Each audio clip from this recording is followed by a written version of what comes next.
All right, what's up everybody? Thanks for clicking this video. Thanks for tuning into my channel. Don't worry, I'm okay. Just had a little shaving accident. Stop it. It was a shaving accident. I'm joking. Yes, it was a shaving accident. This is episode 124 of Simon and Akdi movie reviews. And I'm here with my beautiful, sexy, gorgeous wife. Say hi, boo. Hi everyone, this is Akdi and I'm from Turkey, and today we are reviewing the 2024 A24 movie, The Front Room. Yes, this is a request from our longtime subscriber, longtime supporter, Nelson Moreno. Shout out to Nelson. And this film stars Brandy Norwood, famous singer. I Wanna Be Down. Do you like any Brandy songs? I mean, obviously everyone likes The Boy's Mine. Okay, yes, The Boy There should have been mine. There should have been a cameo of one of her songs. Yeah, like a little bit. I could understand that. Like in this movie, Brandy Norwood plays an expecting mother who gives birth to a baby, but she has an evil stepmother living in the house. And if her child was a son, they should have did like a little bit. No, the boy is mine. Yeah, or her husband, something like that. Yeah, just like a little hint, just so the crowd could be like, ah. Yeah, you know what I mean? I was thinking about like the last scene when she's in the car and singing a song. Yeah, that song could have been one of her songs. Yeah, but they couldn't put that in the contracts. But yeah, anyway, we watched this film 2 nights ago, and this is actually our second time trying to record this. We're trying the video version as you're seeing right now, but the first file that we didn't save. So this is our second take on this, and I think we're still going to be able to hit all the same points. We had a very good first take, but I think this one will be just as good. What do you think? Yeah, definitely. It was really good, and the fighting, the discussion was very organic. Yeah, she's talking about the review. Like, we have a big disagreement about one of the themes in this movie, so we're going to be tackling that, the topic of Hagsploitation.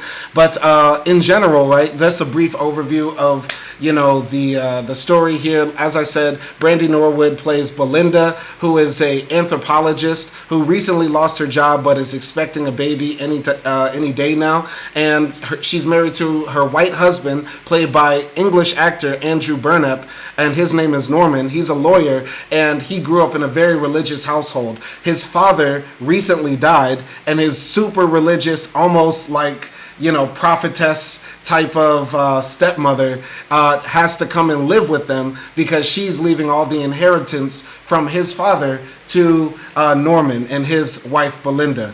But chaos ensues because this woman, even though she claims to speak for Jesus, she's an old white woman from the South. She's grew up racist, and she also believes she has magical powers to commune with God. And I thought it was an interesting movie, and I actually enjoyed watching it. What did you think about it? Yeah, it was like an easy watch. It wasn't too gory or anything. There weren't any jump scares. But there were a few jump scares. Not for me. I mean, I wasn't scared. But overall, I just thought the setting was really well done, and the acting was really good. So the themes that it's started to deep dive into, it didn't go there. It didn't do the deep dive. It just sort of grazed through it. Yeah. And that was sort of my problem with the movie, that I wish there was just more, depth into those themes. I think, like you said, this is an easy watch kind of A24 film. A24 has the reputation of making films that are, deep and psychological, and sometimes you can ponder upon them for days, and they're great for think pieces and stuff like that. But this, I think, is their version of a popcorn A24, Netflix and chill, cuddle up with your girl, type of film. So I actually think it served its purpose. We've had some negative viewing experiences with some A24 films, particularly Men, but others have been good. You know what I mean? One of my favorite films, Zola, is an A24 film. But recently, films like Civil War, I couldn't even finish it, you know what I'm saying? And, other stuff as well seems to be a bit cringe, you know? To Become a Guinea Fowl, we started To Become a Guinea Fowl is a recent A24 film. Yeah, I mean, sometimes it's just like too over the top, too fantastical, and it just makes you lose your connection with the movie. I feel like this movie like just dipped its toe into the fantastical land and then didn't take it too far. So in terms of that, it was good. It was okay. It reminds me a bit of the film that we watched, To Sleep with Anger, with Danny Glover, in the sense that it is a bit realistic, but also a touch of that fantastical in there as well. But what I didn't like about the film is that some of the character choices, particularly Belinda, make no sense. And then also, I think, there could have been more background on some of the characters. I love dialogue. I love when they go deep into the characters. And there is a lot of dialogue in this film, but I don't think enough digging was done. Yeah, specifically about Belinda, like you said, because we do kind of get to know more about Norman and his stepmother's past. But Belinda seems very isolated. Like, she has no family, no friends. Yeah. Like, I understand if she doesn't have family, but she doesn't have a friend that she can link up with and say one girl, girlfriend. You're not gonna believe what just happened. There's no friend of hers or family member that supports her, and it feels weird. Yeah. But let's jump into this story and break it down, because I think this is an interesting film to at least discuss. So, basically the movie opens with Belinda teaching a class, and she's basically an anthropologist that studies ancient human civilizations and symbolism. And so she's talking about how the Egyptians had symbolism for motherhood and stuff like that, sort of foreshadowing what will happen later in the film, or one of the big themes of the film. But Belinda's having problems at work because, she's an adjunct professor, which is essentially a teacher that gets paid, for a few classes. You're not officially a professor at the university. And she has this very funny interaction with the lady who's representing the boss, who's the secretary. And Belinda's like, I'm not an adjunct anymore. I want to be a professor. And the white woman grabs her hand and says, Belinda, you're so strong, you're so independent, and you're so black. It's I didn't know if you caught that, the subtle racism. Because she was like, there have been so many others like you, yes. But you are so strong. You are so strong. So it's what do you mean, you? Exactly. That's why I love, certain films when they do the interracial couple dynamic, right? Even if the film is not about it, it's because you can watch the film from another layer. You know what I mean? How people interact with them, especially if it's based in America too, Yeah, I mean, it does have, this movie does have intersection of different, spheres, or it's marriage, it's race, it's, I don't know, academia, religion, yeah. Secularism versus traditionalism, you know? Yeah. So, but moving forward, basically Belinda goes to the maternity clinic, and she's sitting out front in the car, and she's watching all the people, the happy mothers and their husbands leaving the clinic and stuff, but she looks kind of sad. Then we're introduced to her husband, Norman, who comes. He says, sorry, I'm late and stuff like that. They feel the heartbeat of the baby, but before then, Belinda is worried that they won't feel a heartbeat, which also, foreshadows something else that's a major theme in this film. It's that Belinda and Norman had lost a child before. And Norman and Belinda then go home, and they're talking about, their life and stuff like that. And Norman's father is becoming very sick, and he doesn't want to go visit his father because his stepmother, whose name is Solange, which I'm going to butcher throughout this thing because I cannot get over a white woman named Solange. But his stepmother, is very religious. She believes that she has, magical powers from God. And she treated Norman very bad when he was a kid. She wouldn't let him eat dinner until he, sang Jesus Loves Me 1,000,000 times or whatever. And Belinda's like, no, it's okay. Let's go see them. And he's like, no. So what did you think of getting introduced to Norman's character and finding a little bit of background about their, Yeah, I think the introduction might be one of my favorite parts of the movie, because I was like, okay, themes are coming through. You have this scientific liberalism versus conservatism and religion, and you have I don't know, like these societal critiques of, I thought, because at that point we don't know like that they lost a baby. So I thought Belinda's anxiety came from like being a black woman in America and the healthcare system and being pregnant and maybe being scared that she's not going to be treated fairly and things like that. So, and like also her struggles at work, like as a black academic and not being taken seriously. I was like, okay, like this is building on a very good like theme foundation, and I was excited to see like where it was gonna go. Norman, he also looked like, or sounded like, felt like a nice dude, like an ally, obviously. So yeah. Yeah, that's a very good point you brought up about Belinda and being a black woman going through maternity, because in America, like, black women have the highest, mortality rate when it comes to giving birth to children, and also black children die as well at the highest rate in America. So yeah, that was a very good point. It's like hints at that theme, but it doesn't dive deeper than that. You just have that at the very beginning, though. You know. But I also thought it was interesting. They jumped straight ahead of it. Norman said that Solange would not approve of their relationship. He says at the table, and Belinda's like, "Oh, come on," you know what I mean? And it's like I felt a little bit like, "Oh, that was a bit unreal." Like a black woman would be like, "Oh yeah, fuck Solange then." You know what I'm saying? Oh, if that's the case, if that's how she feel. But yeah, it was. What do you think about that part? Yeah, I mean, it kind of like reminded me of some of our like relationship conversations where maybe you had like some conflict with with like your father or another member of your family, and I sort of like push you into like solving that conflict, you know? Oh, come on, like he cannot be that bad or she cannot be that bad. Just go and talk to them, do this, do that. So it definitely like reminded me of being sort of that like mediator in a sense, you know? But yeah, I mean, I guess if your spouse says that their relatives are racist, you should believe them. Yeah, I feel like when people have a spouse and they say, "Oh no, fix the relationship with your mom or your brother," or something like that, they just really want to be messy. They just want to be there and see the drama. Like, oh, they fighting now. That's what people want. You know what I'm saying? No, that's not. I don't think that was like Belinda's intention. Or it wasn't mine either. It was just sort of like, okay, I want you to be like healthy, and also like they are your family, so that's I want you to have a good relationship with them, sort of thing. Well, speaking of relationship with them, moving forward in the story, Belinda comes home one day and Norman says, "Dad is dead." So his father has passed away, and then they go to the church, and at the church, it's like a very Protestant, traditional church, wood pews and stained glass and stuff like that. And Belinda is there with him, and she's the only black woman in 100 kilometers, and all the weird white folks are like smiling at her and like, stuff like that. And they're raising their hands in the air and sort of speaking in tongues.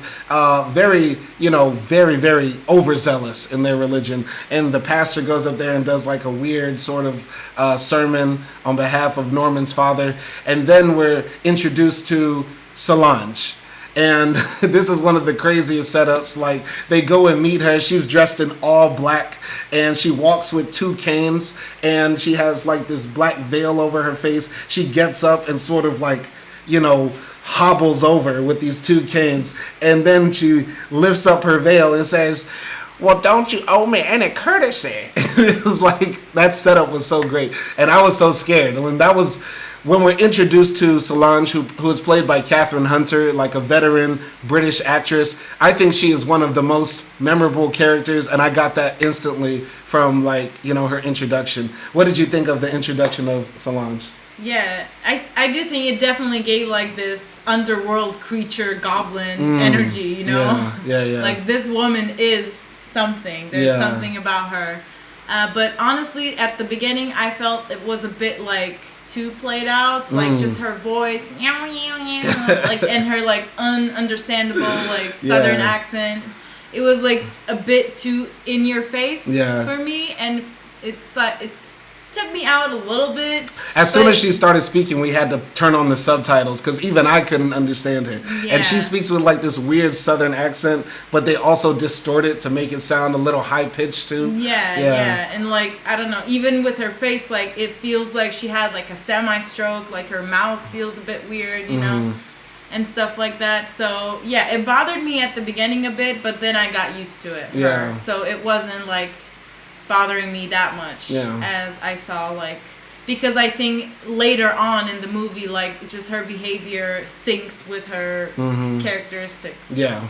I think this is one of the best villains I've seen in a while on screen, and it just reminds me of like Anthony Hopkins, like Hannibal Lecter. You know what I mean? Like this character that you don't know, much about, but they seem to have something otherworldly about them, and there's a menace to them, even though they might be restrained. Like in Silence of the Lambs, Hannibal Lecter was behind jail the entire time, but he was still the scariest person on screen. Other than like what was it, Buffalo Bill or something. But this is a small, diminutive, like midget type of woman, and she has the voice of Yoda, but the power of like, I don't know, heaven and earth in her hands. So it's sort of But I do feel like she's more relatable than most of the villains we see, because I feel like everyone has like that evil old lady in their family. Whether that you heard it from your mom or your auntie or whoever, like.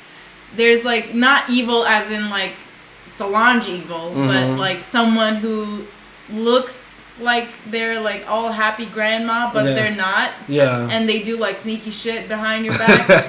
Like I feel like every family has that, either whether it's a grandma or a grandpa. I mean, my patrilineal grandmother, I was terrified of her because she was sort of like a similar small little old lady. But she also, could grab that switch or grab that belt. You know what I mean? I got spanked by my grandma a few times. You know what I'm saying? So it's real. I could understand where you're coming from with that. So yeah, and like in our house we had my grandmother's stepmother. You met her actually. Yeah. And she passed away while we were there. But yeah, like she would always be like super happy towards me, like telling me her old memories and stuff like that.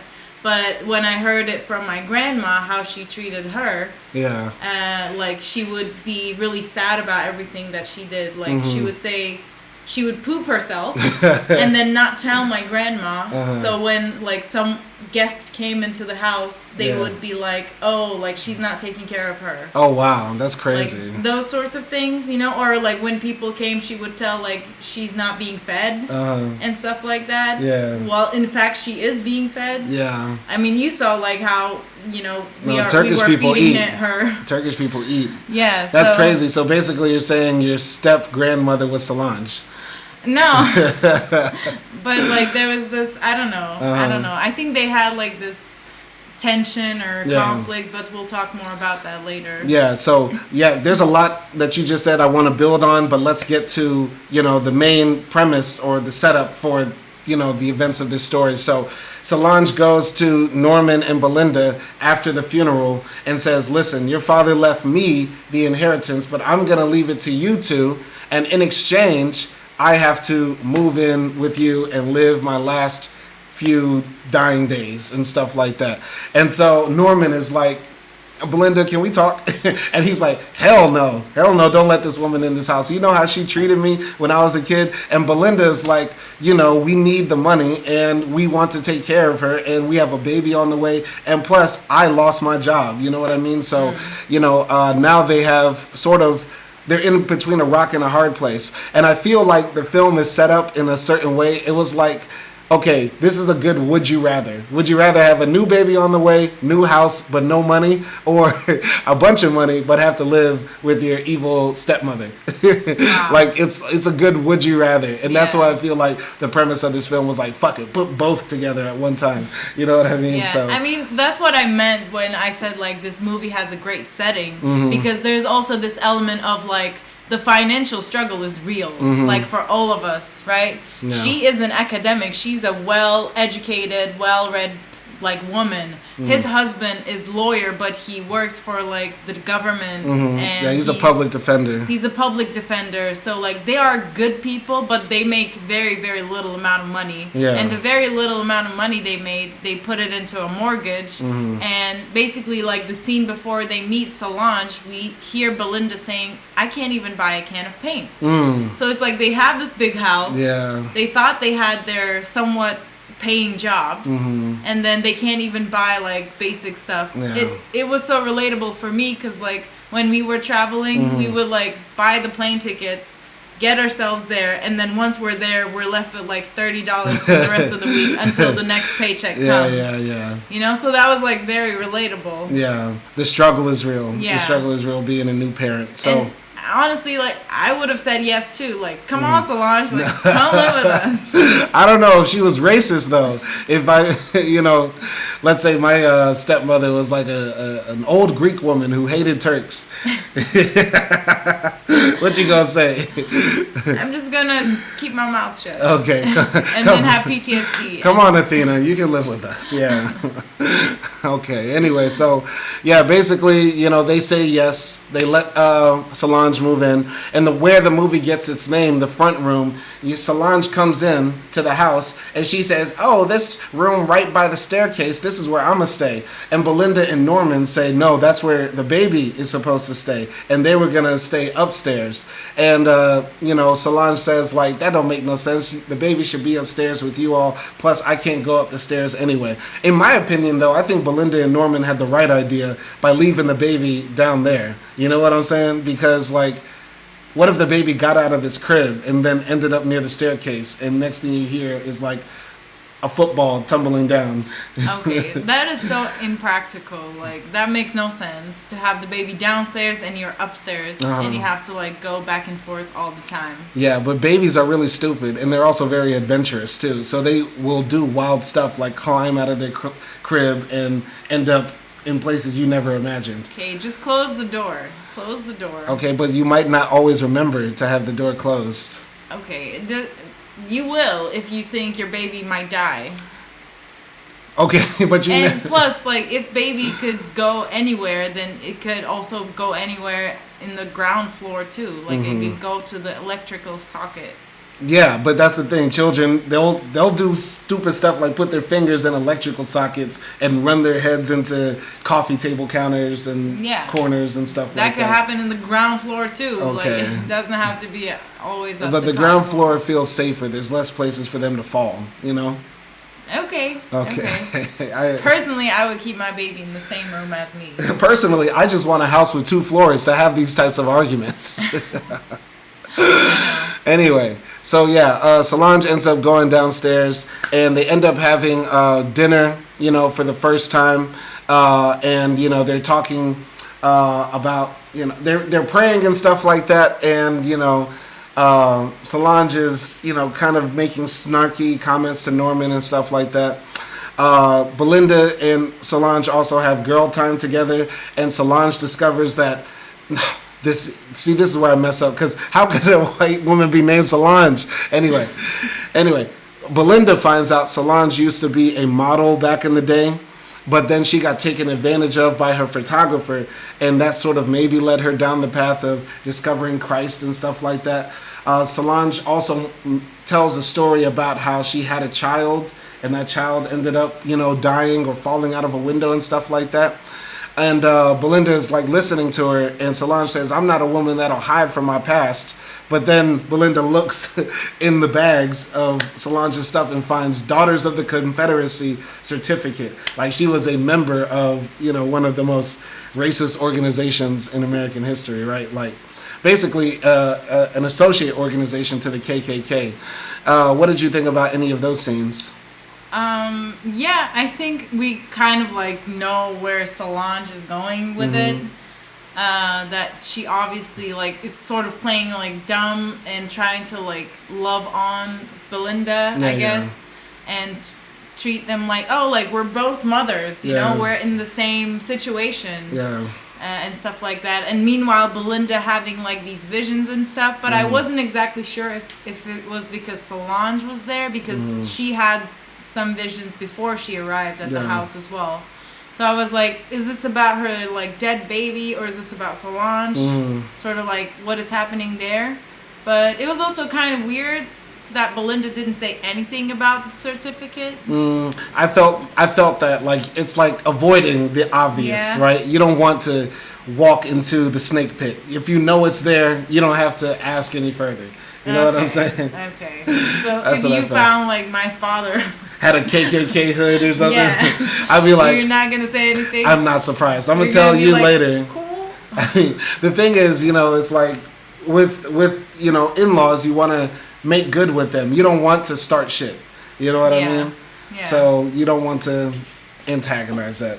But it would be expected. You know what I mean? I think every black person in an interracial relationship with a non-black person expects at some point you're going to run into the ism with somebody in the family eventually. So it's like, it's obvious. That is true. And I think, for any black person in America that marries like a white American, like it's even more expected, right? I don't think you could date or marry a white American and not have somebody in the family who is tied to like explicit racism. You know what I mean? Like, I don't think it was possible. Like cousins will be, waving Confederate flags, or Papa's a MAGA supporter, or, great grandfather was a KKK Grand Dragon. I mean, there was an active history not so long ago, so that is expected. Yeah. But shall we continue? There was the dinner scene the first time when Solange asks Norman and Belinda, what's the baby's name going to be? And they say they're going to name it Fern, which I think is a good name. I like that name. That's a cool name, Fern. I don't like it. It's a new age Gen Z baby name. So. It feels, I know it's like a plant name, so I don't know, it feels weird, and I don't like the sound of it. I like it. It's cool. But then Solange says, that's not a good name for a baby. So then she raises her hands in the air, starts speaking in tongues, puts her hand on, Belinda's belly, and she starts saying, shabalalala, shabalalala, Lawrence, Wale, da-da-da, and they end up with Lori, little Lori Flower or something like that. And Belinda seems to be like in a trance, and she's like, yeah, I like that. And that's sort of like a hint to, Solange's power. What did you think about that scene? Yeah, I mean, we did kind of get the hints of like when they first met time, she was like, is it a girl? And she knew right away. Yeah. So I feel like Belinda in a way is like believing a little bit that she has like these superpowers or something. Yeah. So yeah, I think it's kind of like just her shock of experiencing something supernatural. Yeah. While like at the same time she's having these visions. I think she's like getting into that mindset, that this woman is magical. Yeah.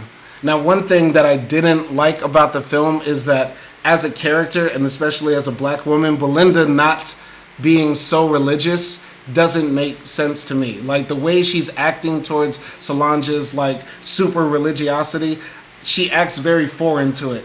It would be like if we're watching a Turkish film and a Turkish guy, meets like an imam and he's like, what is this magical thing he's doing?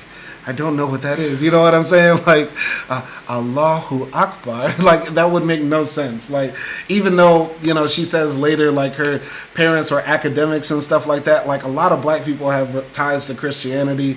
And in general, in America, more black people are religious than the whites. You know what I'm saying? So I didn't like that part, but I don't know. What did you think about that?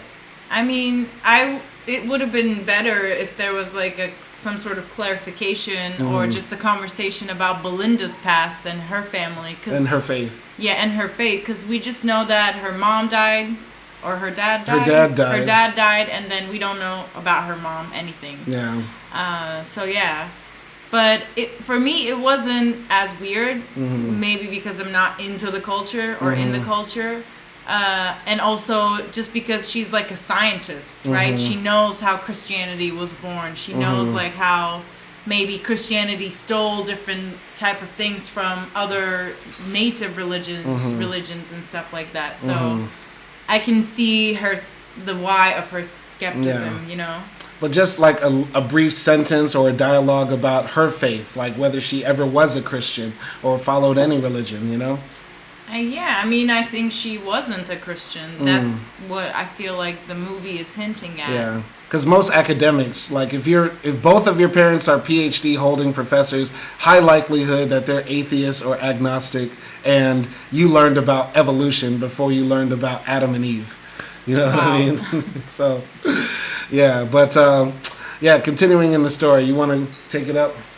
Yeah, so basically Solange is staying at the front room, and one day she's like sitting on the couch, and Belinda comes and she's like, "What is this smell?" And Solange is like holding on to the pillow for her dear life, and then when Belinda lifts the pillow up, we can see like Solange has peed herself. Yeah. And she's like, I'm a mess. Yeah, I'm sorry. Like, you know, she says the Lord can't stop me from getting old. Yeah. And basically, like, she begs Belinda to, like, keep it between them because she doesn't want Norman to find out. And Belinda sort of says yes at the beginning. And she gives her a bath and stuff. Yeah, and she takes care of her. But during the dinner that night, Belinda sort of has to come forward to Norman and says that like she's incontinent, sorry. And that's when Solange goes crazy. She starts like showing her racist face. And they have a whole argument about that. But what did you think? Yeah, I think by Belinda telling Norman the secret, that's when everything starts to go downhill. And I thought that was an interesting take because in the film, Solange sort of becomes like a grown child to them, right? And I don't know if you've ever had this experience, but when one of your parents finds out something you did was wrong, or you see them do something wrong and you promise to keep it a secret, but then one of you tells the secret to the third party, your other parents or something like that, that it breaks the trust and it kind of makes you have some issues with them. But it makes sense that parents would share what's happening with their children, you know what I mean? Yeah. So I don't know, how would you react? Like if one of your kids said, "Mommy, can we keep it a secret? Can we not tell Daddy? Can we not tell Daddy?" Would you tell? It depends on the situation. If it's like something very important that I think you should know, I would definitely tell you. If it's something like small, like, oh, you told him not to eat Skittles and he ate like 2 Skittles, then maybe not, you know. Okay. But if it's like something bigger than that, I would tell you, but I would tell you not to let him know that I told you. That's what parents always do, but then they always act to you differently because they now know what you did was wrong. You know what I mean? Yeah. So I mean, it will come out eventually. Yeah. And I think that's also something you should teach the kid. Like, it's okay to have an open conversation and not keep secrets. Yeah. But I was also thinking, like, yeah, Solange is kind of, like, doing this unfairly. And she should have told Norman, like, behind the doors, not in front of Solange. But it's like, I also understand her perspective because she's a pregnant woman struggling with this old, evil bitch. Yes. Well, I think, after watching the film and also thinking about it a bit more, I'm a bit more sympathetic to Solange in a lot of ways, and just talking about right now that she's a child. There's theories out there crazy theories that I disagree with, that Solange is actually the baby, coming beforehand, or Solange is Belinda's secret mother somehow, or other stuff like that. This is a rebound, because in this film, Solange is not related to Norman. And she's basically a stranger in these people's houses. But the only reason she's allowed to stay is because she had money, right? And she's looking for people to take care of them. Now, she is hard on the outside and has a rough exterior and also believes things that neither Belinda nor Norman hold true. But, at the end, she's still an old woman at the mercy of them. You know what I mean? How come in this film it's hard to look at her that way? Why do you think... so many people might just watch this and be like, "Oh, Solange was a straight up villain." When I think in a lot of ways maybe she's like once again Danny Glover's character in Sleep with Anger. Yeah, he's like sort of like a vessel to learn. You know what I'm saying?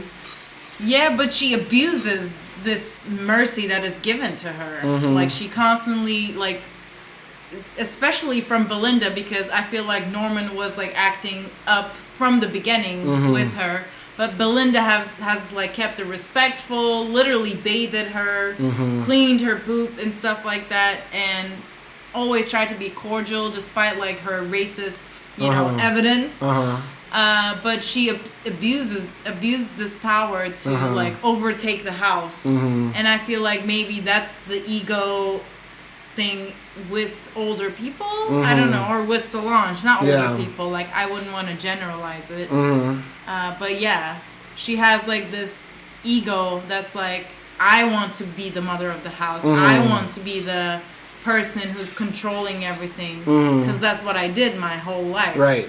But, you know, spoiler ahead before we get to it, knowing how Solange dies and how, you know, the movie sort of has a positive, happy ending, it sort of feels like Solange was sent there. I'm going to take it there. Here's my theory. Solange was sent there by God. This is a religious film. This is a Christian film. But Solange was sent there by God to be a learning vessel for Norman to deal with his religious upbringing and past, and maybe his latent fear of becoming a parent and like the parents he had, and Belinda's fear of becoming a mother or an unsuccessful mother. So I feel like in a lot of ways, you know, Solange is actually sort of like the hero in this story. Damn, I just reached this point while having this discussion. This wasn't in the first take, but my second take interpretation of this film is that Solange is not really the bad guy. There are no real bad guys in this story, I would say.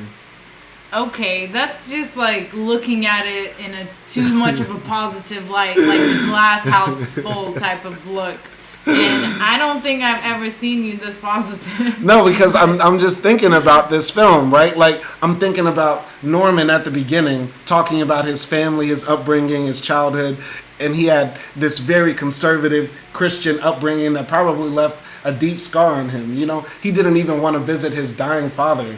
You know what I'm saying? Something like that, because of Solange. You know what I'm saying? Yeah. I think, you know, he uses Solange as a vessel to put his fear, his true deep fear of becoming his father, you know what I'm saying? And also his disattachment from his mother, you know what I mean? Because who knows what happened to her. And Belinda has a fear because of what happened to their previous baby that died. Yeah. You know what I'm saying? I mean, that could be true, but once again, the film doesn't make it that deep. Oh, now like, it's not that deep. No, but the movie doesn't take it there. That's what I said in the beginning. That was my problem with the movie, that there is a setting there that, like, for example, your theory could be portrayed, like, in a deeper way, you know? But it's not. It's not, so... I think it is a theory I at think the end of the day. I think it is, though. I think, you know, the way this story is told, it's about, you know, people coming to terms with life. You know what I mean? It's a cycle of life type of film. A bit of like the opposite of a coming to age, coming to end. You know, the cycle of death and rebirth and stuff like that. I think there's something very poignant there, you know, and we don't... Okay, I'm just going to leave that alone. I'll leave it alone. I mean, there's a point to that, but I think there's also like a point of like, even when we're coming to an end, there is like that thing where we're still struggling with recognizing that and accepting that, which is what I think Solange was going through as well. That she was constantly trying to like control things and act like, you know, mentally she's in power. Yeah. Well, going forward in the film, you know, it's after that point when Solange's secret is out that she's incontinent, she can't hold her shit inside in a lot of ways. Like, she just says whatever. That's one of the great things about being old, too. You just get to say whatever. So she's letting shit fly out of her ass and also out of her mouth, too. I'm cursing a lot in this one more than the first one. Wow. But anyway, Solange basically, you know, they wake up one morning. Belinda hears Solange screaming downstairs, "Help! Help! I'm a mess. I'm a MESS mess." And Belinda opens the door and says, "Oh my God!" Like the smell just hits her, and basically Solange has pissed herself and shit herself in the bed. Norman is like, I gotta go to work. What am I supposed to tell my client? Sorry, I had to pick up a shitty woman out of her bed. And, Belinda's like begging, please help us stay here and stuff like that. Norman picks her up and takes her out of the room. And Solange does one of the funniest things. As she looks over Norman's shoulder, she smiles at Belinda like, gotcha, bitch. And then, Belinda ends up giving Solange a bath, and they have this very interesting discussion, about religion and prayer. Solange is like, we could be like Mother Mary and Mother Ann or something like that.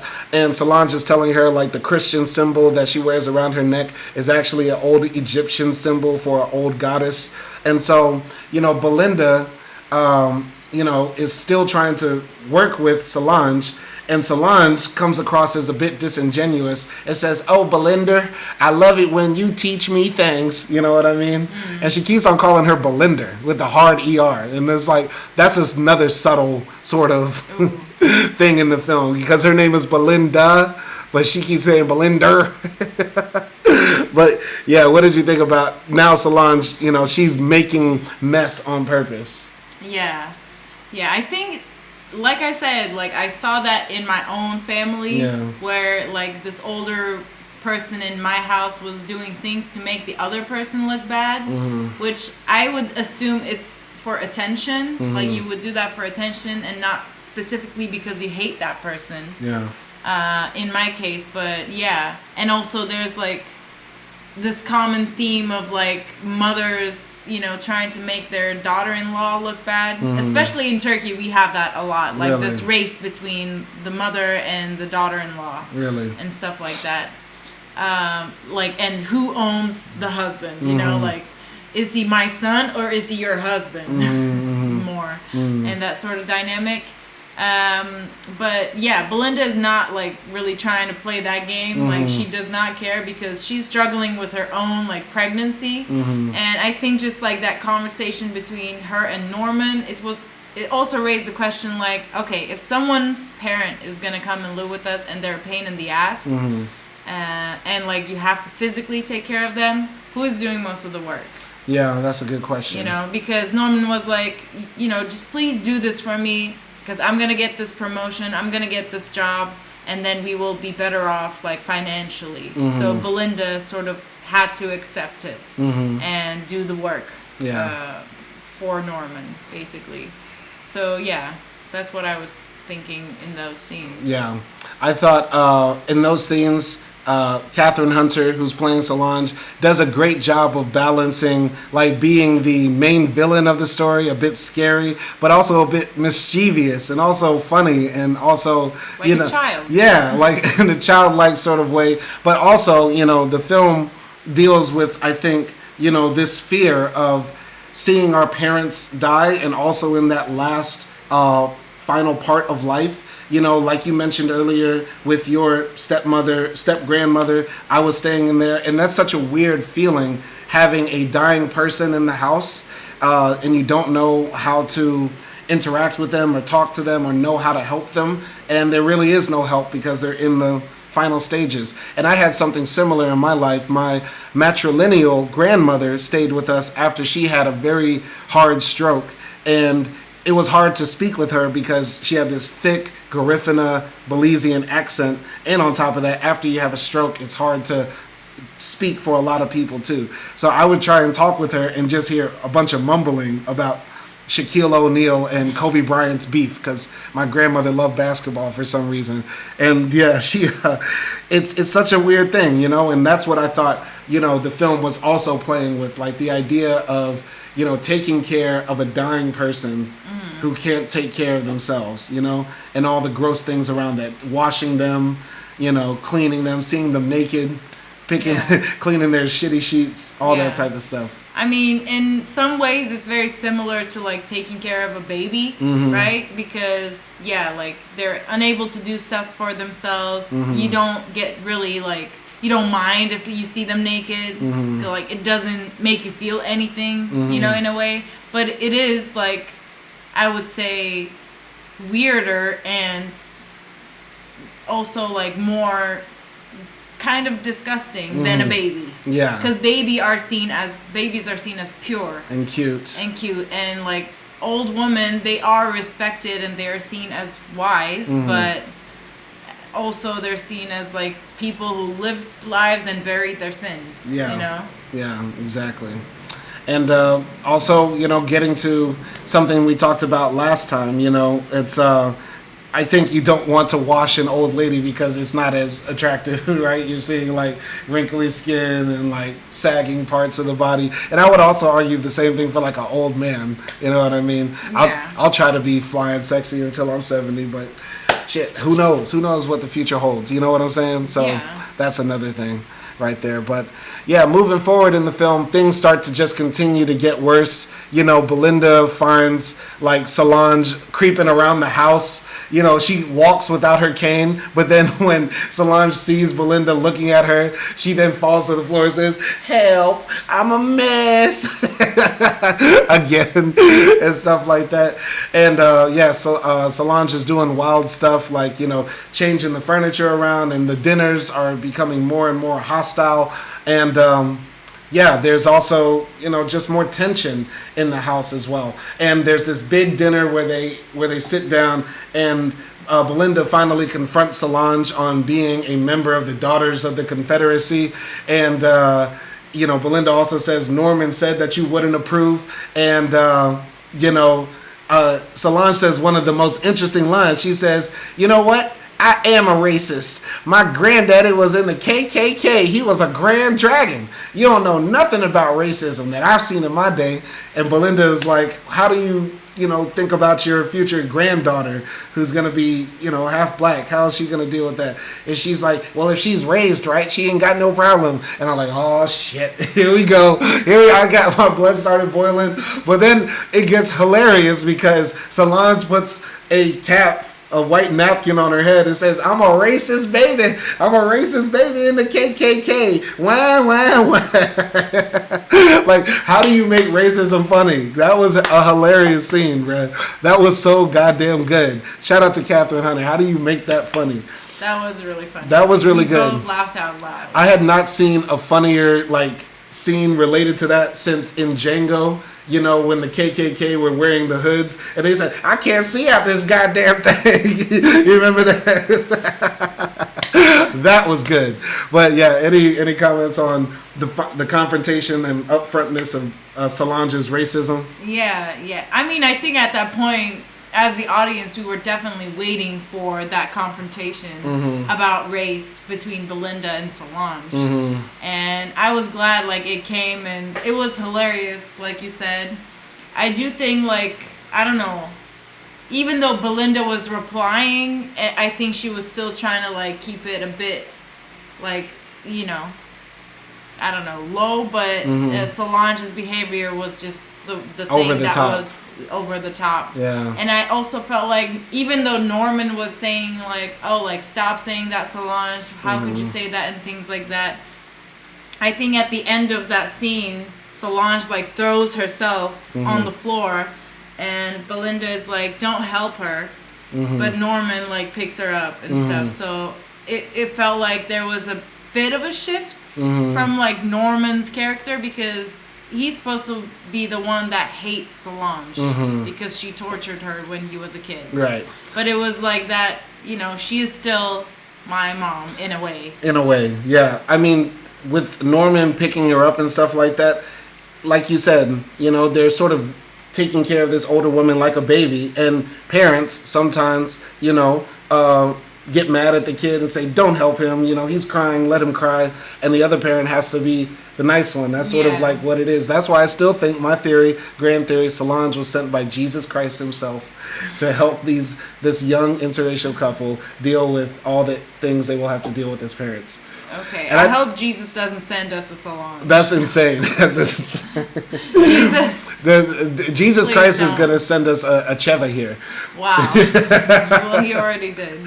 Anyway, going back to that fight scene, I had a very good point I wanted to make. We have to remember Solange is not related to them, but what she says about the Daughters of the Confederacy thing, and says it's not hate, it's heritage. which is what all the racist white folks say about the Confederate flag and stuff like that. And in a way, it's not really, Belinda and Norman's baby's heritage, because Solange is not related to them. Yeah. Their baby won't directly be related to a KKK dragon.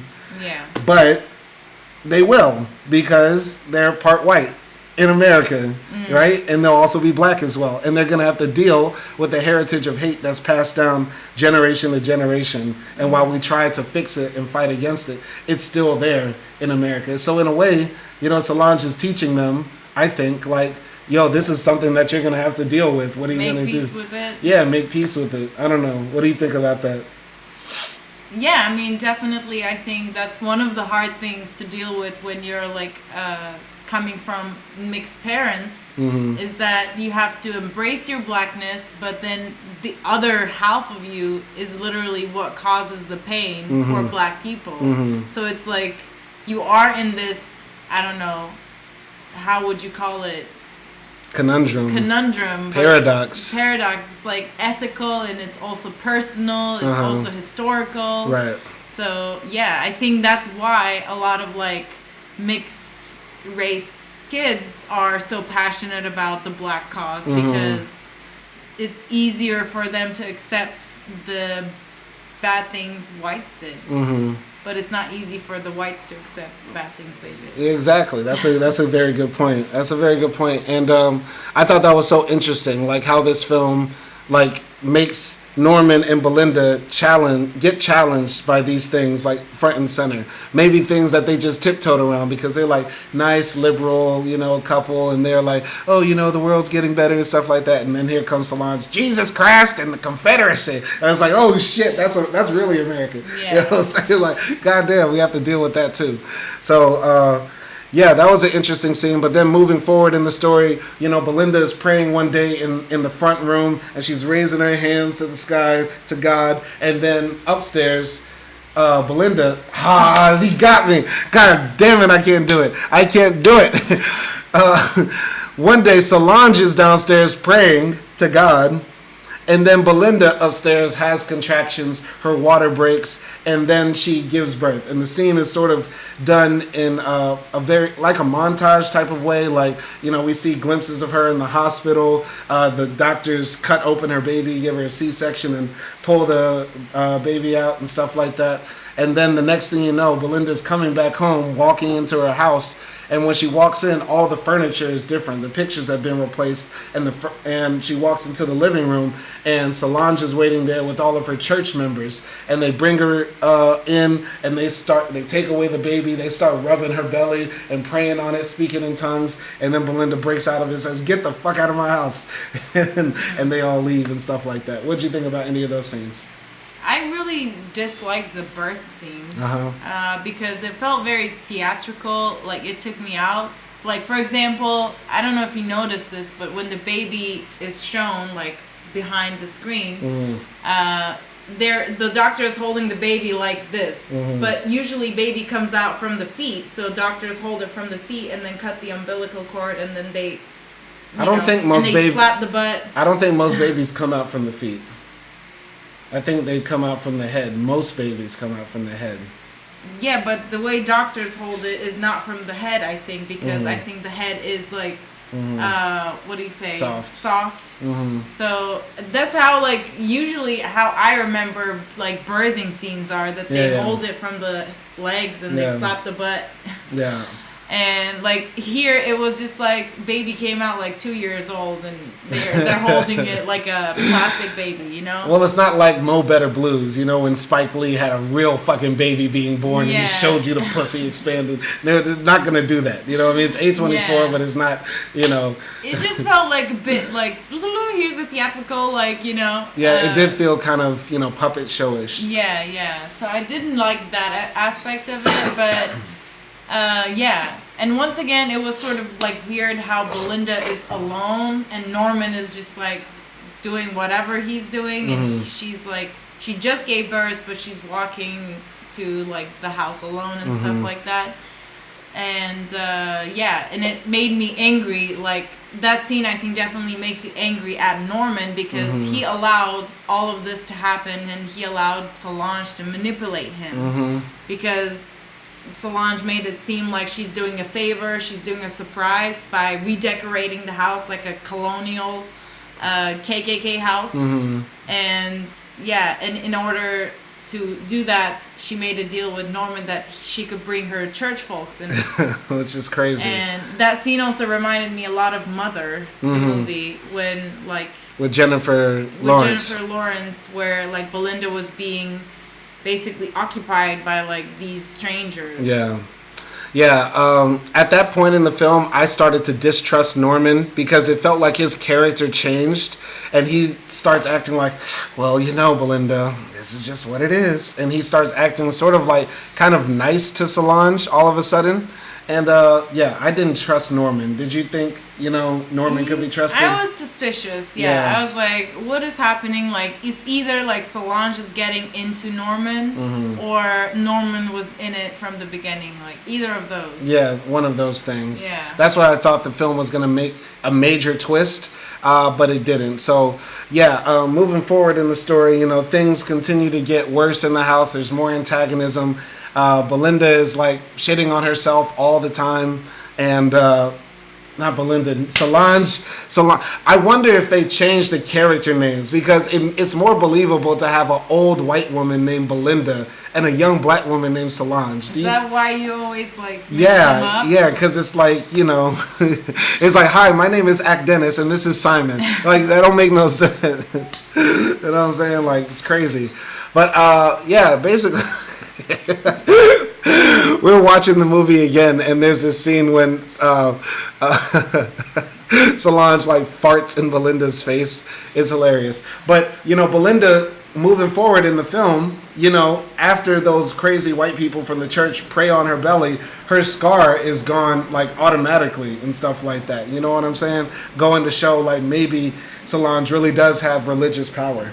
And Belinda continues to like sleepwalk through the house and stuff like that, and she hears her baby crying one day in the living room. She goes downstairs and she sees Solange holding the baby, and she looks like the Mother Mary, right, covered in robes and with sheep in the manger and stuff like that. But because it's an A24 film, we see that Solange's breasts are exposed and she has 8 titties that are like dripping milk. Yeah, which was too much. What did you think of that scene? Of course it had to be done. It's A24. But yeah, I think it was like sort of... I like that way where like Belinda was not able to connect with her baby the way she hoped to.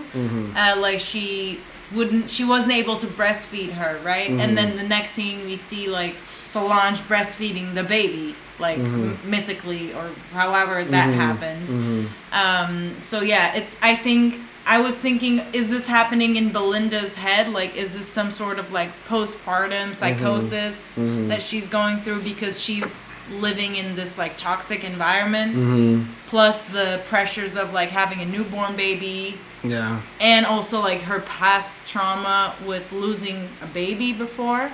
So it's I felt like in a way she's having a psychosis moment. I could definitely see that from a psychological perspective. Like, Belinda is losing it, you know what I mean? Postpartum depression, crazy white woman, racist, living in her house. Like, that's enough pressure to crack an egg, you know what I'm saying? So it's there's a lot going on there. And I still now, once again, rethinking this and reliving it, this movie, I can't help but look at it and be like, Solange is doing them all a big favor and they don't even know it. You know what I'm saying? Like what? In a way, like when they have that major fight when, Solange says, I'm a racist. My daddy was a KKK member. I'm a racist baby and stuff like that. And it seems like a major fight, but then she farts in Belinda's face. Okay. It goes to show like all the fights in family aren't that serious. You might have disagreements and stuff like that, but it can be silly. You know what I mean? Not like, every topic, because honestly, like when you said Solange is there to like teach them a lesson. Mm-hmm. And then after like that racist fight scene that they have, it made me think of like, wait, actually Belinda and Norman never talked about race. Mm-hmm. The way, as far as we know. Yeah. Because when Belinda explains to Norman like the struggles she's going through in her career, you know, she doesn't say that like I'm experiencing this like passive aggressive racism, and also Norman doesn't ask anything related to that. So it's like they're not acknowledging the factor of race there. Yeah, the elephant in the room. Yeah. I got you. But I also think, you know, like you mentioned, Belinda, she's having a hard time breastfeeding her baby, and she's not attaching and stuff like that. I think Solange is also trying to teach them about patience and attachment and dealing with a child. You know what I mean? Like, children aren't going to do exactly what you want them to do. Yeah. And I think also, to some degree, she's trying to teach them about faith. Because the baby keeps crying until, you know, Solange says, listen, you can take my Daughters of the Confederacy certificate, but you have to also take my cross, too. And so whenever Belinda and Norman put the cross over the baby stops crying. You know what I'm saying? Because it's heritage. And stuff like that. So I find that interesting. I think Solange is also trying to give advice, but in like that old woman wisdom type of way. Like, you two may think you got to figure it out with all your books and your knowledge and stuff like that, but maybe also there's this thing called faith that we have to have. I mean, is that the kind of faith we want? No, it's not. It's not the crazy kind of all gibberish speaking faith that we want. Stop me if you think I'm being too nice on Solange, but I think I'm looking at this film in the lens of like, okay, Solange has a lot of baggage. She was a person of her time and her era, but she's also, you know, trying to put that out there to them that, yeah, I'm flawed, I'm fucked up, I'm racist, I'm old, I'm kind of ignorant, you know what I'm saying? But also, there's good things that I bring too, like, you know, faith and like showing you what family is about. You know, it's not all good and positive. I mean, I think this kind of relates to a question we discussed it when we did this first time, is that like how much of a grace can you give to an older person if they're being a dick? You know, because yeah, like Solange is doing a lot of bad things, but she gets a lot of grace because she's old. But I think she exceeds that, and then we sort of know how she ends because she goes too far. Yeah. I mean, you know, you expect an older person to maybe have some conservative, reactionary views. And most people are okay to overlook that. Yeah, because, you know, it's like, okay, we Generation understand. difference. Yeah. Like, most people, but, you know. He also accepts that maybe an older person might also shit themselves as well. Like, you know what I'm saying? Like, one of those you can maybe blame, and the other one you cannot. You know what I'm saying? I think I could blame an older person for still being racist. You know what I mean? I would be like, that's fucked up. You shouldn't think that way. Yeah. But you can't blame them for pissing on themselves and wearing a diaper. You know what I'm saying? Yeah. Because that's something you can't control. Yeah, that's the question. Like, you know, they might be from a different generation, but is it still acceptable for them to have those same ideas? Or they might have the ideas, but it's not acceptable for them to say them out loud and be disrespectful. Yeah. Because if they have the ideas, nobody cares. Like, if you keep it to yourself. But at this point in the film, towards the end, you know, as Belinda starts to become a bit more of a hassle and a struggle. Sorry, not Belinda. Solange continues to become like a struggle and hassle for Belinda and Norman, right? We also, you know, can talk about the topic of whether this film is Hagsploitation. You know, the idea that they're making older people, specifically older women, you know, an object of fear or loathing, right? And it's hard for me to look at this film as Hagsploitation, which is what some people call it, because I look at Solange as a sympathetic character, you know, a flawed, sympathetic person who's come to teach a lesson rather than an evil villain. You know what I'm saying? So the daughters of Confederacy can teach you a lesson. I'm just saying, that's supposed to symbolize something. It's supposed to symbolize, the racism and hatred in America. But what do you think about the Hagsploitation angle of this thing? I do think it's a valid criticism because, Solange is an older woman, and we can expect to see older women in a certain light. But I feel like a lot of times in the movie, just by exposing older women's bodies, seeing how deformed they are put in this evil character. Alongside that, it's the combination of everything. They are women, they're old, their bodies are deformed, plus they're in the evil character, or they're the jealous character, whatever negative trait you can put onto woman. It's enhanced by making it an older woman. So I do think it's a valid criticism. I don't think it's valid for this film. There might be films where they purposely use old people as a type of tool to just cause fear. But I see Solange as a more fleshed out, complex character, right? It's not like they just showed a random naked woman here and say, "Ew, look how gross this is." You know what I'm saying? Right? I could understand that. But the times that she is naked, it's a plot point. You know what I mean? Mm-hmm. In fact, when she is naked in the film, we understand more about her character. We see that she's bald. You know what I'm saying? Yeah. And, she wears a wig the entire time. And I think that's supposed to symbolize, she still values her beauty and, her appearance and stuff like that. That's exactly the problem with it, because women are taught to, always value their beauty, their youth, their pureness, whatever, in front of everything else. Whereas, men are not taught the same thing. So even, when we're older, we're critiqued on our beauty, on, how less we age, and those sorts of things. And I think,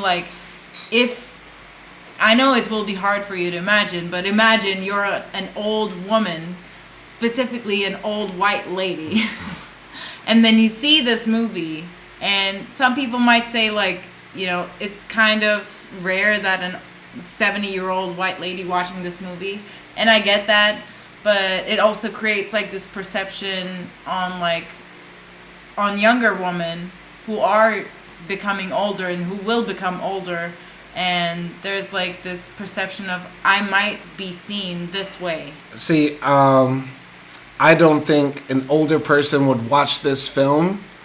A senior citizen, I don't think they would watch this film, period. But I don't think they would watch this film and walk away with the idea that, Solange's elderliness is an object of fear in the film. She's scary in the film not because she's old and wrinkly and gross looking. She's scary because she's a racist, seemingly powerful figure from another world.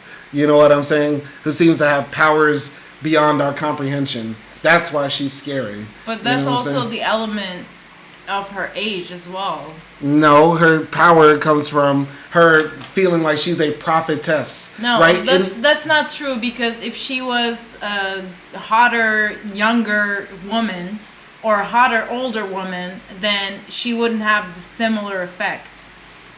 She would be like the sexy witch. Exactly. In fact, because she is an older woman, that takes away from the fear that we have. Because number one, everybody loves their grandma. The old lady that walks through the airport is the least likely to get pat down to see if she has a gun or cocaine on her. You know what I'm saying? We generally look at older people as safer and more kind and nicer to be around than actually younger people. You know what I'm saying? And I don't think in this film they make her an object of fear based on her age. If Hagsploitation is the idea that women are feared or made to be made fun of or seen as objects of distress because of their age and their ugly appearance, that's not what happens here with Solange. She is not feared because she's ugly and old. That's the element of her being not desirable and not liked in the movie. But we don't like her because she's a bad character. She's supposed to be the antagonist. But being old is part of her antagonist character. and that's used as something that like draws us away from her. What part of the film makes her age part of her antagonism? The fact that she just how she looks, the fact that she doesn't have hair, the fact that she's shitting on her all the time, the fact that she's sort of like disgusting because she's old. But those are realistic parts of the character. When you get that age, and let's say she's 90 years old, when you get that old, you do bald, you can barely walk, things start to sag, you are not going to be as attractive as you are when you're 40 or 30 or That's whatever. completely fine and natural, and I agree with you on that. But the way that it's portrayed on an older woman who's an evil character in a movie makes it problematic. It's not problematic because that's the natural process. It's problematic because of who is portraying it and how it is portrayed. But that's the plot point of the film. It would make sense that this 90-plus-year-old woman is pissing on herself and shitting on herself. And yeah, she might be the main evil character in the film, but she uses those things, I think, to tie to the larger idea of what does it mean to take care of a baby. You know what I mean? You're taking care of old people like we take care of babies. So she's shitting on herself and pissing on herself, and that's the object of fear. I look at Solange as a grown baby more than I do as an old woman. You get what I'm saying? I mean, would it have been different? Like, how different would it have been if Solange was the father? An old man, and he was pissing on himself and shitting on himself. I wouldn't look at it as like, oh, they're exploiting this old man's body on screen as an object of fear. I would say that makes sense for the story. But I think because she's a woman and older men are not portrayed in the same way as older women are, that's what makes the difference. It's not like just this movie specifically is creating Hagsploitation. It's been a thing, and this also having an element in it like makes it look like it's not like a solely Hagsploitation movie, but I do think there are elements of it. I could understand if we were like watching a movie like The Cure. Like we watched this other Japanese film that we're going to be reviewing later today. And let's say in that film, the guy walks into like an insane asylum and there's like just an old naked woman that we've never seen before and she just looks gross and we're like, ugh. That's Hagsploitation, I would say. You know what I mean? In this film, we're not just making Solange the object of fear because of her age. And if you said, oh, okay, let's tell this story, but Solange is now a man, it wouldn't make as much sense because the movie is also about motherhood, and Belinda is about to be a mother, and so who can connect with that? Another female. So that's what I think. Okay. I mean, I just think all the elements coming with Solange, like the fact that she's the bad character, the fact that she's old, the fact that she's religiously evil, which is like alluding to this fact of like witchery, and that's also something like women historically have suffered from and died because of it, and all of these things being combined in her, I don't perceive it as like these separate things, but just as a character as a whole. And I feel like because of that I can say like I see the point of Hagsploitation. Is it a movie about Hagsploitation? No. Is it a Hagsploitative movie? Yeah, is it a Hagsploitative movie, or does it have elements in it that is Hagsploitative? Yes, I would say. And that's my final answer. I don't see it. I think this movie would be the same if Meryl Streep were playing Solange. I think it would be the same if Angela Bassett was playing Solange. No, stop playing, because the previous time we did this review, I asked you that question, like, how would you feel if Meryl Streep was playing in the movie? And you said, I want to fuck her. That's crazy. So it won't be the same. So don't change your mind right now. No, I'm saying that if Meryl Streep were playing Meryl Streep and she looked like Meryl Streep, you know, we gonna knock down Meryl Streep. But if Meryl Streep were playing Solange and then she put on the makeup and walked with the cane and looked like an old diminutive woman, which is the character of Solange, Catherine Hunter, the real actress, doesn't look like that. Looking at the real Catherine Hunter, she looks okay. All right, you get what I'm saying? Like if Meryl Streep or Angela Bassett played Solange in the way that Solange meant to be played, we're not gonna look at her as an object of you know, affection. Like, we want to. Of course, if it looks the same, it doesn't matter who plays it. What I meant by giving the Meryl Streep example was that what if Solange was an older lady who looked more attractive? That's the point I was trying to make. It's not like, if Meryl Streep wore the exact same cosmetics and did the same exact movement, of course she's also going to be like,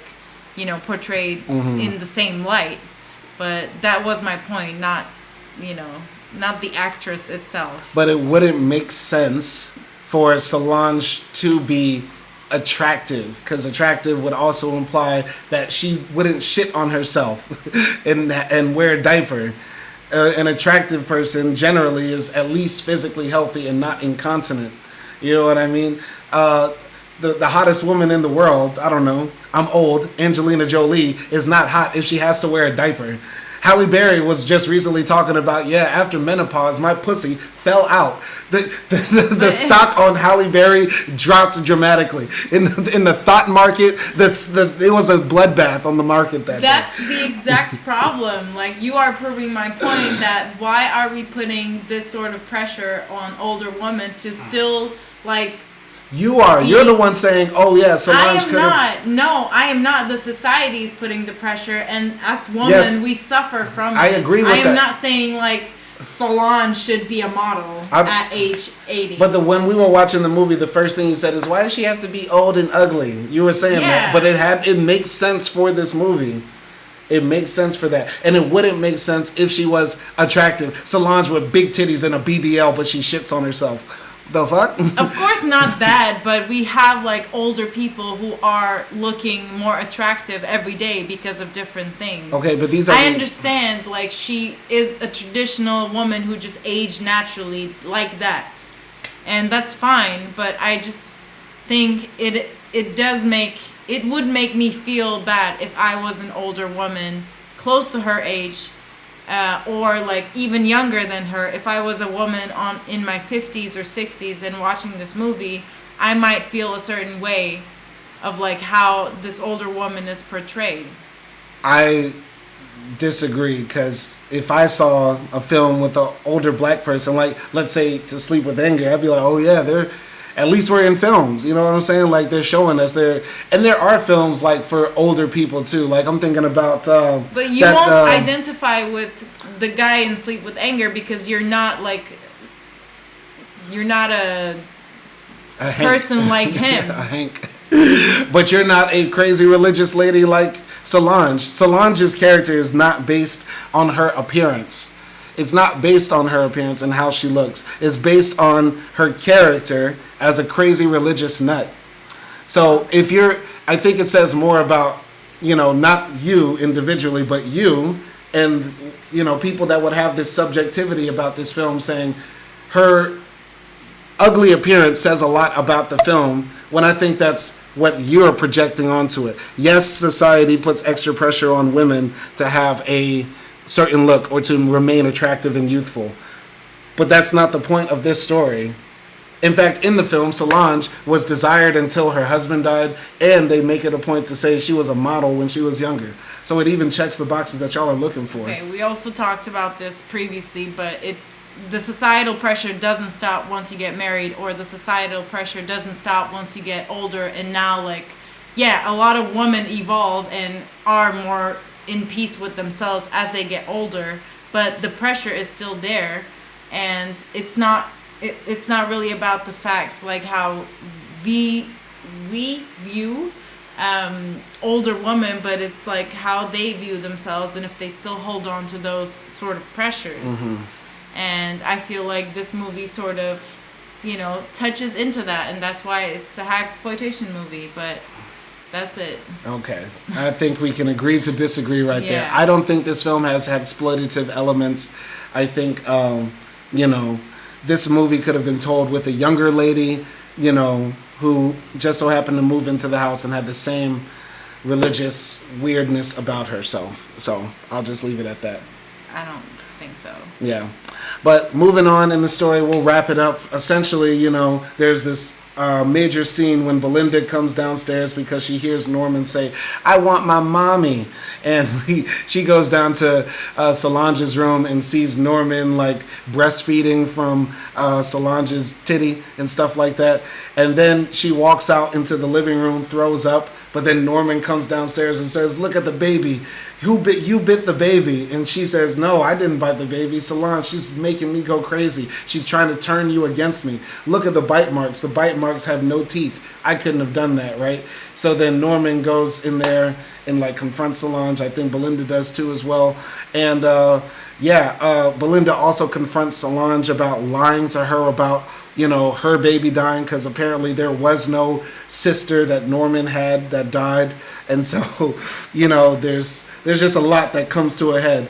And towards the end, you know, Solange is in bed crying, "Why can't I die? Why can't I die?" And, you know, Belinda and Norman wake up the next morning and find she's dead. She's dead. Kind of anticlimactic how the ending is. How did you feel when, you know, Solange died? I mean, just briefly talking about the previous scenes, like, I think towards the end you have like this build up that Norman could be in it, because there's like the scene where Norman is talking to Solange in the room, and then he sees Belinda looking at them through the door, and then he closes the door. So we're like, why is he closing the door? But it also felt like Belinda is able to convince Norman that she's not like harming their baby and stuff like that, and we believe her as well, obviously. But yeah, it's like, you know, there's that tension there, definitely. And when Solange died, I was shocked because I wasn't expecting that abrupt like end for Solange, and I was sort of expecting a bit like a big clashing moment, and then you'll have the end. So yeah. Like if this were a Tyler Perry movie, like, you know, Belinda would have like turned into like a religious black woman at the end, and like Solange would be like, "I'll show you my power," and then Belinda's like, "No, I'm gonna show you the power of Jesus." And she puts her hands together. Or Osiris or something. Yeah, something like, or Osiris, like something like that. Yeah, crazy. And like all the praying grandmother energy would have came out of Belinda, and it would have been sort of like the end of Deliverance. Remember when Jesus, Fight of mothers. Yeah, like Jesus brought her back to life, or something. You know what I mean, some shit like that. Yeah. But yeah, I was shocked that Solange kind of died. And about that scene with Norman like closing the door on them when Belinda was looking, like I thought, yeah, Norman is in on it. He's gonna be, you know, working with Solange to, I don't know, turn the house into the home of the Confederacy. I don't know, but it made me think about them being a parent, you know what I mean? And when parents sometimes talk to their kids, they want that privacy. They, you know, like Solange felt betrayed by Belinda telling her secret, and here's Norman trying to show like we can have secrets, we can talk, you know what I'm saying? And so I felt like once again that now is an example of Solange showing how to be a parent, you know what I'm saying? You won't know everything that is going on in the house, but know that everything's okay. I think that's dope. I mean, yeah, and I guess like the movie also, like when they wake up the next morning, Belinda's baby is taking her breast, and she's able to breastfeed her baby, and then the next scene is Solange dead. So it's like this curse lifted off from the house. So the movie also never like really establishes if there was anything supernatural or was it all like a mind trick, mind games. Because like then you have like Belinda's scar getting better, and then baby like, you know, taking the breast and stuff like that cannot be explained by mind tricks solely. So yeah, I do think like movie leaves space for that supernatural as well. Yeah, it's like a mix between realism and magical, you know, fantasy stuff too. And it does make you think, was any of that real? Did that actually happen? And it didn't become cheesy. Like maybe if they had that big conflict fight scene, it would have become cheesy. Like in Deliverance, it was a bit over the top. Cheesy, yeah. So.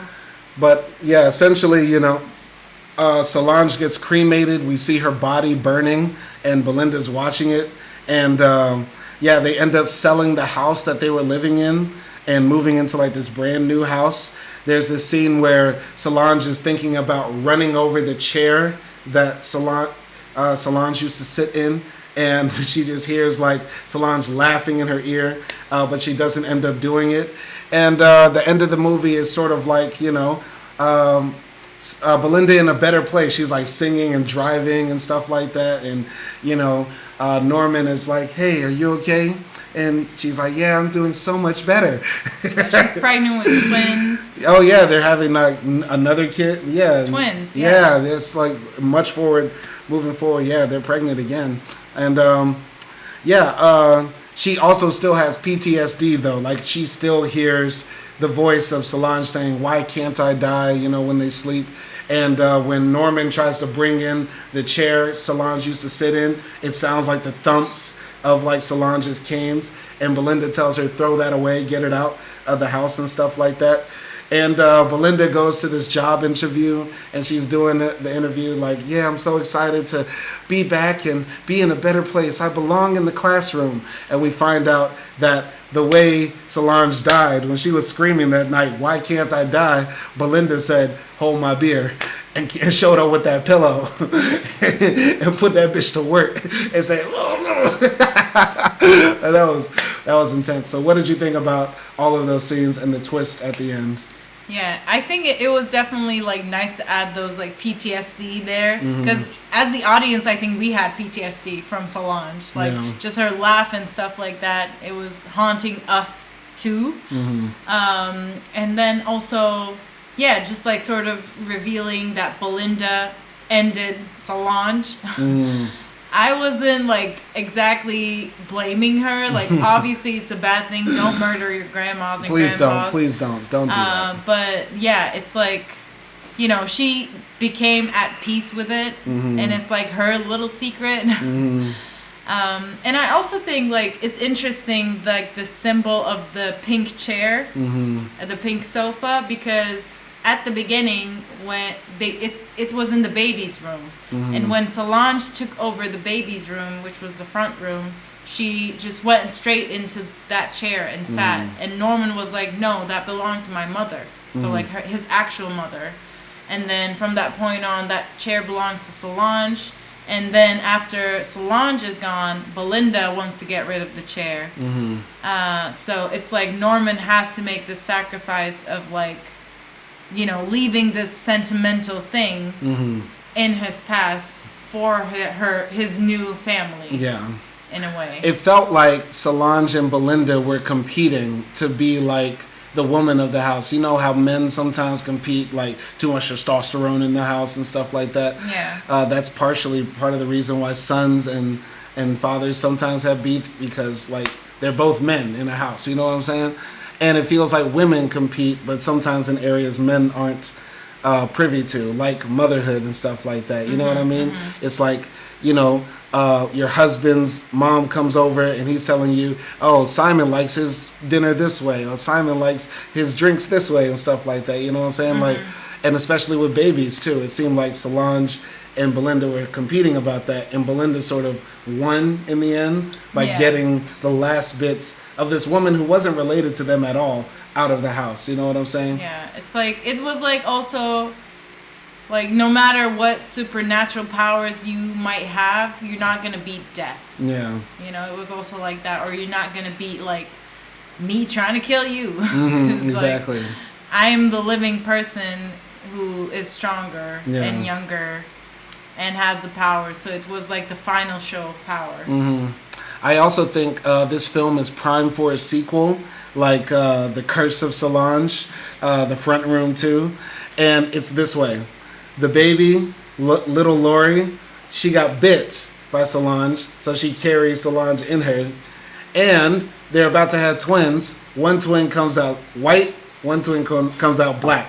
And that's possible. That's biologically possible. Okay. You've heard of that, right? Yeah, I mean, kids have different tones. No, like literally one can come out white. You've never heard of that? No. Like there have been interracial couples that have had twins, and one came out literally black and the other one had blonde hair, blue eyes. That's funny. Look it up. It's a real thing. So then the Curse of Solange comes, and it's a weird house. You got Belinda her white baby and her black baby and her mixed baby, but her mixed baby is Solange. And like, I told you, bitch. Wow. I'm back. I don't know if I want to watch that. I want to see it. Somebody make the fanfic. Somebody do it. Use AI. Wow. But just wrapping it up. I enjoyed this film. I give it a solid 7. Shout out to Brandy. I think her acting was good. I think everybody's acting was immaculate, but Catherine Hunter playing Solange, one of the best villains we've seen on screen. And this is actually a pretty interesting and captivating film, though not as deep as it could have gone. So solid 7 for me. You? Yeah.